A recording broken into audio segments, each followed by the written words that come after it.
Carrie again here in Question the Drink group. And today I have a very special guest. I have a world-class athlete with us today. Let me put this on gallery view so you can see him. Welcome, Jerry Frentos. And we're going to talk in detail about his book and about how he is going to impact, hopefully, some of you to make some better choices. And we're going to talk about that in detail. But Jerry, before we get talking about alcohol and the negative effects on alcohol, I want you to share with my audience and my group about how you even wanted to write this book, which, by the way, is Intentionally Well is the name of this book. It is an amazing book. It's just packed with so many gold nuggets and truth bombs, and it's not negative. It's uplifting. It's encouraging. It's a great read. I encourage you to get it. But Jerry, you were a world-class athlete.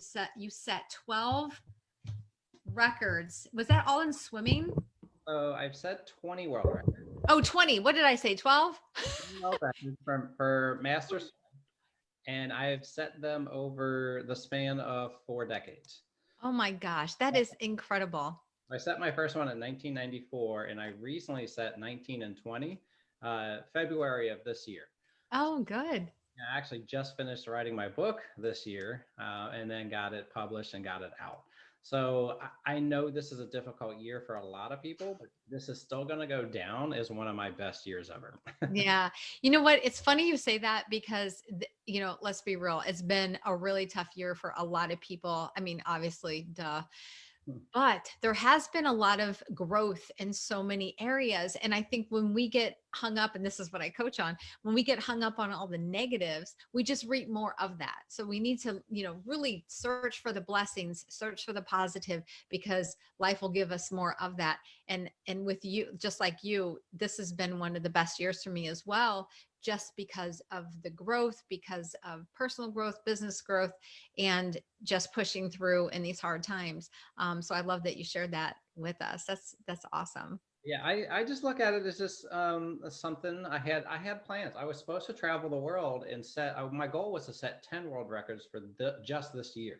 Wow. I was supposed to go to Medellin, Colombia, and I was supposed to go to Europe, and I was supposed to go to Canada, and a couple meets throughout the United States, and my book was supposed to follow me.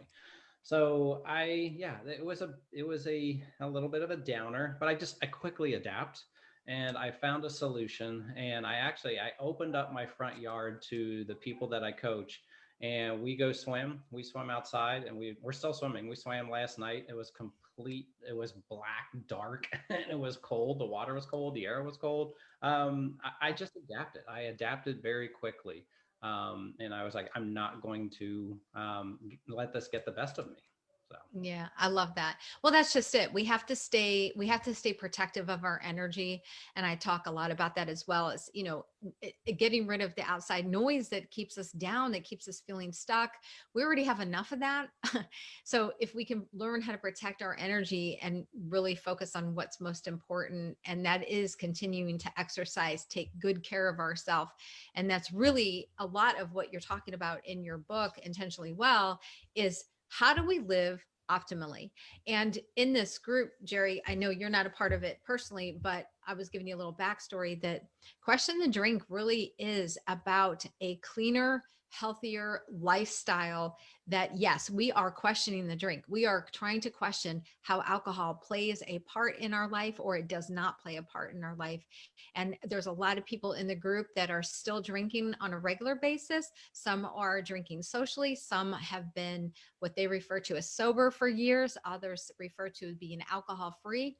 But for gray area drinkers, it really is a choice to drink. And we are faced with choices every single day. And that includes what we're putting into our bodies, how we're taking care of them. What are some of the daily habits that we're doing on a regular basis that keeps us optimal? And someone like you, who's an athlete, you have got to be super aware of everything that you do because it's going to impact your performance, right? yes, in the book I talk about so 100th of a second is very important for me. Mm. But what's interesting is when I train, people think, oh, you must train all day long. You spend hours and hours. And the truth is I spend about 5% of my day training, which is just a little over an hour. Mm. So, but what I've discovered is that that 5% of my training time is sacred. It is very important. But so I have to understand what is more important, that 5% of training or the 95% outside of training. And what I've Mm, discovered is the 95% outside of my training is actually more important than my 5%. So mhm. if I can protect my 95%, that I get a better return on my 5%. And then when I have a better return on my 5%, I get a better return on my 95%. So I have to be careful of what I'm doing, not just during the 5% of training, but that 95%. So this is the tricky part is I'm trying to set my body up to where it's a biological advantage. Is I have to 100. I went to Australia in February, and I set my 19th world record. While I was swimming, I can tell I was like, "Oh, this is going to be close," and I had to make decisions along the line, especially the last 50 meters. I had to make these quick adjustments and decisions, and I finally touched the wall and I broke the record by 14 hundredths of a second. Traveled halfway around the world to get a world record by 14 hundredths of a second. So those hundredths of a second mean a lot to me. And so I have to realize that that 95% is really, really important to me. And I have to be careful. I don't drink as much as I used to. I haven't cut it out, but I've cut it way back. Because what I've understood, especially in my research for this book, is alcohol will have this really big impact on my 95%. Then when I wake up and do my 5%, then I walk away like, I just didn't feel like I got as much out of that 5% as I could. Because it's that 95%, if I have alcohol, it decreases my overall ability to sleep and to sleep well. And what I've discovered in the last couple of years is that my sleep is the most important thing for me to set a world record. Because people have heard of, there's human growth hormone. Mm, Human growth hormone is the most important hormone that our body actually generates, but it only generates it while we're sleeping and while we're in really deep sleep. So there's a what's called a human growth hormone cycle, and it lasts for about 3 hours, the front end of your sleep. Unfortunately, what happens is that alcohol is the biggest disruptor is that first 3 hours of sleep. So everybody thinks that, oh, I'll have something to drink and it helps me fall asleep. But it doesn't. It does the opposite. It keeps you awake and it prevents you from getting into that deep sleep. And so I can't, as far as trying to break a world record, 14 hundredths of a second, I can't afford not to have as much human growth hormone generated while I sleep, because that's what fixes me. That's what repairs me. That's what makes me stronger. So if I bring alcohol into I'm actually creating a biological disadvantage. And then mm, and what we've been talking about privately is that all of a sudden I've created this, I'm chasing backwards. It's mm. like I need to chase forward and try to attain and find these hundredths of a second so I can break a world record. Whereas when I know that alcohol comes in and everything that I know, it for an athlete, your heart rate is extremely important. So you try to do as many things a high intensity is you build your heart rate up so you can get your heart rate to go down to your resting heart rate. You want it to keep going down. But when you have alcohol, that drives up your heart rate. When you can't sleep, that drives up your heart rate. When you suppress your sleeping, that drives up your heart rate. We know that there's a little dehydration effect when you drink, and that drives up your heart rate. So everything that you do, that when you bring alcohol into it, it drives up your heart rate, where now you're chasing backwards, and it actually decreases your fat oxidation rate by almost 73%. Oh, wow. The tricky part with when somebody sees alcohol and they see the label and okay, there's 110 calories of alcohol, 110 calories of in a say glass of wine while it's in the bottle, but that's on the label. That's while it's in the bottle. But as soon as you consume that alcohol, when it decreases your metabolic rate by 73%, it's not 110 calories anymore. It's also the 20, the 30, the 40 calories extra that you decreased your. So a lot of people, when they count calories and they try to count calories in alcohol, they forget to count the decreased calories, the effect when you have you're decreasing your metabolic rate. So that glass, it's not 110 calories, it's like 150, 160. And a lot of people just don't count those calories because they don't know that you're decreasing your metabolic rate when you drink. Oh my gosh, that's a crazy number what you just said. Crazy number. I'm going to put us back on calorie. I mean, for those that are trying to watch what you're eating, and here's the thing with alcohol, it lowers our inhibitions. So it makes us want to eat even when we are drinking. We have what I refer to, I try not to cuss too much, but I would call it my F it switch. And it was literally like hitting a light switch when I would start to drink, and then I didn't care. So I would just eat, like if you're at a party, for example, and you see like bad food there. And the one thing I wanted to go back to, Jerry, that you talked about, besides the increase in calories and what we really think we're taking in, that's crazy. Is it, you were talking about sleep and the importance of our REM sleep and the metabolic rate when we're sleeping and how that affects our hormones and the human growth factor, or the human growth. What was it? The Human growth hormone. hormone, right? And here's the thing, a lot of us are getting older, right? We have pretty much the demographics in the group. We have some in their 20s, we have a lot in their 30s, but a good majority of people are in their 40s and 50s.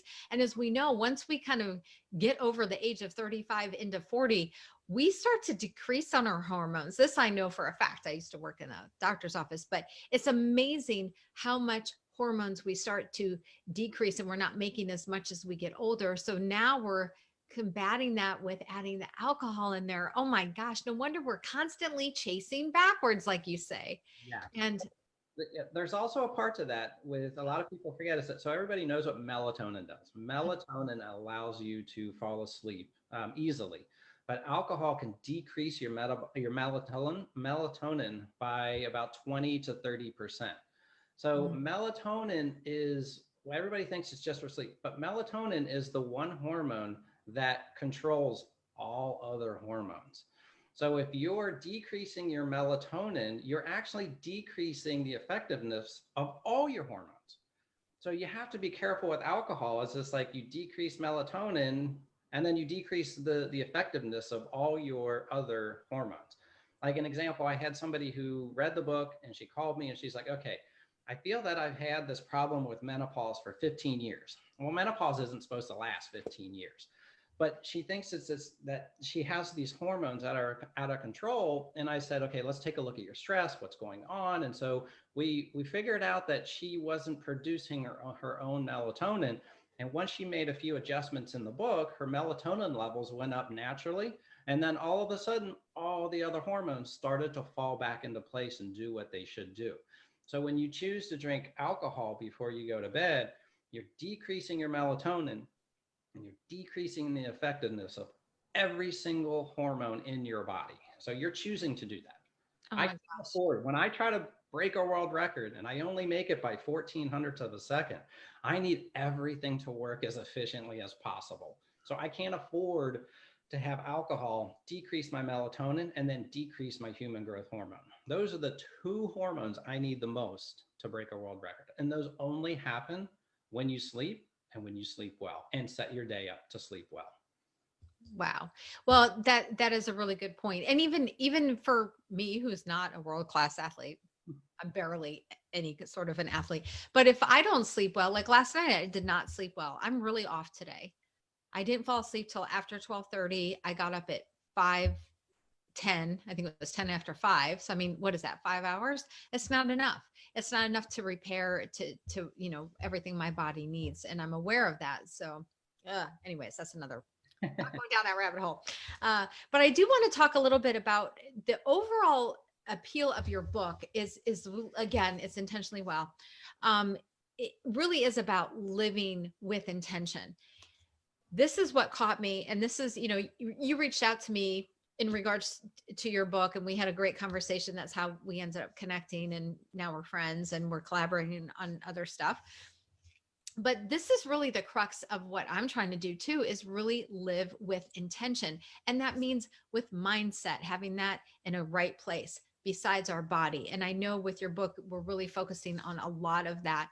If you were to, give away like the top few highlights of if somebody said, just give me the cliff notes of what your book is about, how would you how would you describe it? What would be the things that you want people to take away with what you mean by living with intention, intentionally well? And then we'll talk a little bit more about the alcohol piece. Okay.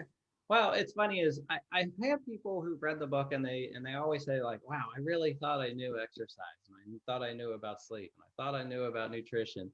Um, I think the feedback that I love is this is like, wow, I knew what I knew, but I didn't know what I didn't know. And so people are just like, wow, this is like taking all that information and going and just adding so much more information, and it's just going so much deeper on it. And what that takes is in the book, I call the human AI. So everybody knows what AI is, artificial intelligence, Yeah. but you need human AI to live intentionally well. Human AI is simple. It's just human attention and intention. Paying attention to what you're doing throughout the day, and you're very intentional about it. So if you lose your attention or intention, you're losing your human AI. So that's probably what the book is trying to get you to understand, is that you have, so the mindfulness and the awareness and things like that. It's just, there's attention and intention. And that's just what I call human AI. And it just talks about what's your human AI on hydration, on nutrition, on exercise, on emotional response, on your daily activities, on your relationships. It's just pay attention and be very intentional with your decisions. Um, that's really the what I'd say the book is about. But it goes really sometimes deep on the science. But I call it, it's easy science. I have a story and science, and then a story and science. So it's not just all science. It's got different types of. I even took these two very difficult science parts and I turned them into two little plays. Your body has a conversation, and so there's a little bit two plays, a little playwright in there to break up the heavy science. So I try to make it fun as well. Oh, I love that. I love that. I love the way you described that too. And oh my gosh, the attention and the intention, that is literally the crux of my coaching program too, with the mindset. Because once we have the awareness, once we become fully aware of what we're thinking and how we're feeling, and we're in the moment, and we're able to identify whatever's going on, and now we have a choice to make, because we all have choices like we just talked about briefly. It is all about having that awareness, having the attention, and then the intention on what it is that you want. Oh my gosh, that's amazing. That human AI. I might have to borrow that sometime. I do want to, so a good part of your book does talk about the metabolism and alcohol. And we just sort of briefly chatted about that. We talked about the metabolic rate. We talked about the caloric cost of alcohol, which is just crazy to me. Oh my gosh. And alcohol is a depressant, which you said it does make your heart rate go up. And I remember when a brief time in my life, I was doing some training. I worked in the food and beverage business, and I was doing some training with the staff, and we were talking about alcohol is a depressant. And we all know this. It's pretty general. It turns out tequila is the only alcohol that is a suppressant. Go figure. This is why people go crazy on tequila. But it doesn't make much sense to me. That's why when I read that, I'm like, it makes your heart rate go up. And I know you've already addressed that, but I just want to kind of drive that point home, that we don't realize how much alcohol is affecting our bodies. And, even if you're not a competitor like Jerry, and you're just like me, and, go to the gym every so often and take the dog for a walk, it's still important. It's important that we're recognizing what it is that we're doing to our body. So I love that you brought that to light.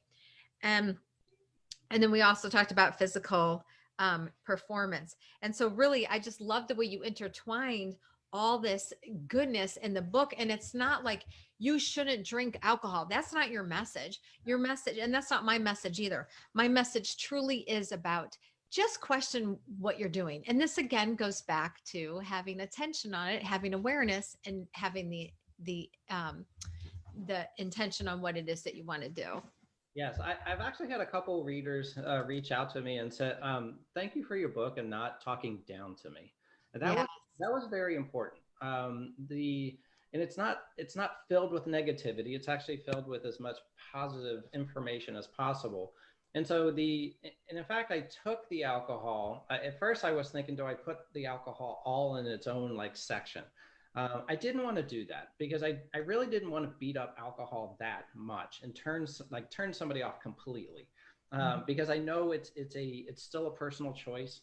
People have their different reasons and issues with alcohol. So I just simply took alcohol and put it in the exercise metabolism chapter when I talked about it decreases your metabolic rate by X amount. And then moved it into the sleep chapter, and then I just simply said alcohol does this to your sleep. And so then I put it into the nutrition section and just said, okay, this is what the caloric real count of alcohol is. So that way, if somebody read through the book, it's just the alcohol just shows up when it should for that particular topic, and then it goes away, and then it comes back, and then it goes away. So it really isn't a war on alcohol. It's just, this is the information. Here's what alcohol does to your metabolism. This is what it does to your sleep, and this is what it does to your nutrition. So you just read it, and then you absorb it, and then you make those choices, and then you apply it. I So, love that, because really that's another one of my messages. This is why we get along so well, Jerry. It really is about a choice. We serve gray area drinkers here in the group. If anybody does identify as an alcoholic, of course, it's not a choice for someone who does consider themselves to suffer from alcoholism. But for gray area drinkers, it literally is a choice to drink. And when we really feel like we're in control of making that decision, we tend to make better choices. We can feel more confident about things, and we tend to stick with it a little bit better than if we're physically dependent. Then of course we can't. But when we have a choice, so I always say, like, what feels better to you? I can't drink, or I'm choosing not to.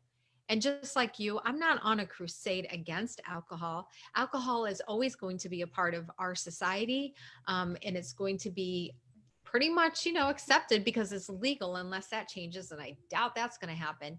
But yeah, they tried that once. It didn't work. So, the thing of it is when we just can have more awareness around it, we have more choices and opportunities and alternatives to choose from. It really makes us more powerful. It's not like, smoking was so accepted in the 70s and the 80s. And now if you smoke, you're really considered like, oh, what's wrong with you? And I don't see that happening with alcohol. But what I am seeing, and I am very happy about it, is that there's so many more people that are moving over to the side of, I want to feel better.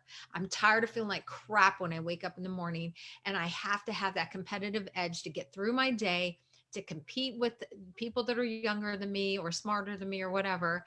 And I need to be at my A game, and I can't do it if alcohol is in the way.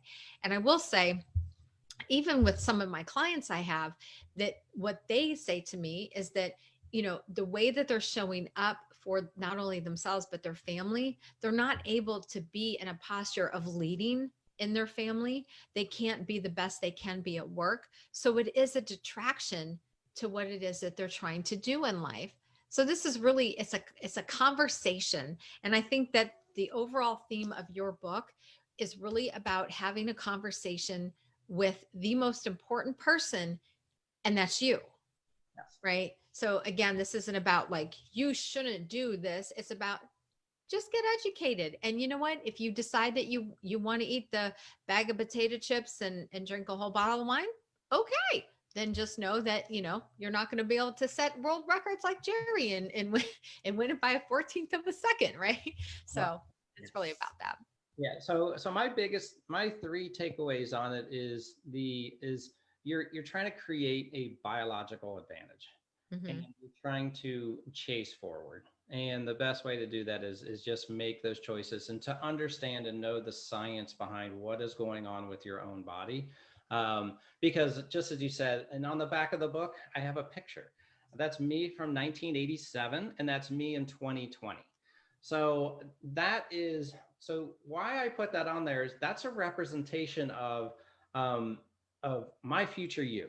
So I'm getting older, And it's in that old age is coming. And so a lot of people are like, why do you do what you do? Why do you train? Why do you break world records? And I was like, bottom line, I'm training for old age. I want to be in the best shape possible Yep. for old age. I don't Yes. want to fall, because the ground will always win. If I fall, and if you fall, the ground will always win. So I'm training really for old age.